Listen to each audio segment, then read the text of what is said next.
One of the biggest weight loss challenges for so many of us is treats and trigger foods. We want to include those foods in our plan. We know that it's unrealistic to say, like, I'm never going to eat cake again. I'm never going to have chocolate again. We want to enjoy all those foods. As much as it's tempting to say, just forget it, like once I start eating it, I just can't stop. We also know, but I don't want to live without it forever. So, how do I learn to manage those foods in a safe and healthy way? So, at the Holy Mess, we have our healthy eating triangle. This comes under the yes zone. We teach you about how to manage treats and trigger foods. At Faithful Finish Lines, we are currently testing new guidelines with our success test. So this will be available for everyone later this year in the tune-up test, and for everyone in 2025 in our new membership. We have healthy eating success guidelines. Number 3 is eating treats and managing triggers. So no matter how you look at it, this is an important issue. One of the things that so many women talk to me about, comment on, and they'll say, like, I should be able to handle this by now. I mean, I've been a Weight Watchers member for years, or I've been with Faithful Finish Lines. I've been working on this. I obviously just don't have any self-control. Why can I not have better self-control around these foods? And I want you to consider, what if you do have a lot of self-control around these foods? What if there are some genetic variations that are making this really challenging for you? I want to tell you a story. So both of my parents, they passed away now. Both of them smoked at different times in their life. My dad probably started smoking when he was like 10 or 12 years old. He was the youngest of 8 kids. And I know he picked up cigarettes that his brothers probably left around. This is like the 40s, 50s, 60s, when my dad was younger, and smoking wasn't thought of as so bad then. I remember people talking about the doctor used to come in and he's visiting with people after they had a heart attack, and the doctors are in there smoking. So obviously a very different culture, different world. Then my dad worked in a factory where people smoked in the factory on the assembly line. So my dad smoked, I think it was at least 2 packs a day for much of his early life. And then when I was a baby, he realized that it wasn't a good habit, that I was going to pick up on the habit, and he didn't want that. And so he decided he would quit. So I never saw my dad smoke that I remember. And it was so hard for him to quit. My mom talks about, like, he would chew gum until his mouth was bleeding because he just so badly wanted to smoke. And I remember when I was in my 20s, so he had stopped smoking for like 20 years at that point. He told me he would wake up every day and he wanted a cigarette. And he would go to bed at night and he wanted a cigarette. And so probably his entire life, he craved cigarettes, even though he hadn't smoked one in 20 or 30 years by the end of his life. So that was my dad. My mom would smoke occasionally at parties and things like that when she was in college, and then she quit when she was a young adult. She really didn't seem to be addicted to cigarettes for whatever reason. She liked it, but then she could quit. And when she found out she was pregnant with me, she was just like, that's it, I'm done. Not gonna have any more cigarettes. Maybe she missed it a little bit, but it just wasn't a big deal. After my dad died, and she was fairly young, she was in her late 40s, she actually started smoking again for a while. And my brother and I were like, what are you doing? You know how hard it is when you're an adult and you see your parents in a different light. She just was going through a hard time and just grieving. I mean, just, you lose your identity when you lose your spouse. I wasn't very sympathetic at the time. I'm a lot more sympathetic now. But anyway, she picked it up again. She smoked for a while and then she quit. It was not a big deal for her. So look at the differences in two people with cigarettes, which cigarettes are very highly addictive, and not from the nicotine. The nicotine's out of your body in like 24 hours.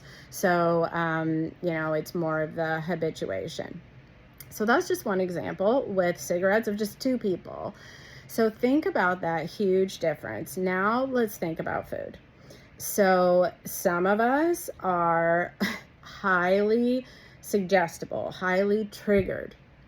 I have been at my goal weight or near my goal weight for 20 years now. I have not been compulsively overeating, binge eating, what I would consider like addicted to food for a very long time. I have really worked hard to break the chains of emotional eating throughout my life. But I would also say, just for genetics or my past or whatever reasons, I'm very sensitive to food. I still have like super strong hunger signals. I have a very strong draw to food. Those desires, while they've gotten much, much better, my cravings have greatly decreased. I still have to be really careful. I'm really intentional. I'm careful about what I bring into the house, how I bring it into the house, how I eat it, certain like brands of things. I don't think that means that I don't have good self-control. I think it means it's harder for me. And I think it's okay to say that. I don't think that makes me a weak individual. Like, you look at the example of my mom and my dad. Do you think that my dad was a weak individual? Do you think there was something like, like he just had no willpower or no self-control? I think about that and I think, oh my goodness, Dad, like, you were amazing. Like, you had some pretty darn incredible self-control.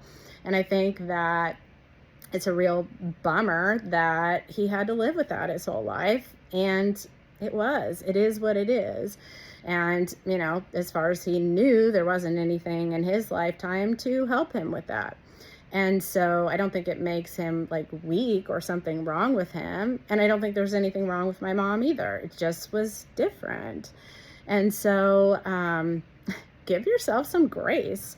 Like, if you're struggling with a particular food, if you can't bring a particular food in the house right now, if a certain food is triggering, maybe there is more work for you to do. Maybe there's more emotional work for you to do. Maybe there's more spiritual work for you to do. Maybe you do need to develop some of that self-control, that gift of the Holy Spirit. All of that is absolutely possible. And all of those were things that I needed to do. But it's also true that some of that, at least for today, as far as I can say for now, is part of my life. It's just part of who I am. And so the way that I use that willpower and that self-control is to set myself up for success. I create a yes environment, a yes zone. So I am not going to bring huge tubs of certain ice cream in the house if I know that's going to be really triggering. If I'm going to have baked goods in the house, I'm going to make sure that they are put up on a high shelf, that I have it, or downstairs in the fridge, that I have it individually portioned out, that I don't have like too much of it all at once. I'm going to make sure I eat healthy meals, that I eat regularly throughout the day. I'm not going to points hoard or calorie hoard so that I'm like half starving myself during the day, so that I'm not set up to binge at night. All of those are important habits to set myself up for success. If you are finding that there are certain foods that you need to put some of those healthy boundaries in place, go for it. Go for it. Do all those things for yourself. Set yourself up for success. And I don't buy into the whole thing of like, well, it's not my family's fault. I should just be able to handle it. Why should they miss out because I have these certain trigger foods? Look, we're families. We help each other out. We're friends. We help each other out. There's nothing wrong with standing up for yourself and asking for what you need. Plus, let's think about the type of foods we're talking about here. What your family is going to like be so deprived if they don't have a huge jar of Nutella in the house? I can tell you what, Nobody in my family needs to be eating Nutella all the time. So we can have it once in a while in a small portion, or we can have it when we go out. But I really don't think that my kids are missing out on life if there's not constantly Cheetos in the house. Does that mean that they totally have to bow to my wishes too? No, like maybe they can have those foods somewhere where it's put away and I'm not seeing it. All of those are reasonable expectations. This is how we live together in a family, and we support each other. But most of all, I hope that you will give yourself some grace. It doesn't mean there's anything wrong with you. It means that you're different, and aren't we all different? And so many of these foods are genetically designed and engineered to make you crave them, not just make you like them or just kind of want them, to make you crave them, to desire them, to want to go back for them again and again. So if you have those desires and tendencies, it doesn't mean there's something wrong. I think it means you're pretty normal. So give yourself some grace. Set yourself up for success by managing treats and trigger foods, by creating a yes zone, and most of all, giving yourself some grace. I'm Sarah with The Holy Mess. Thanks for watching.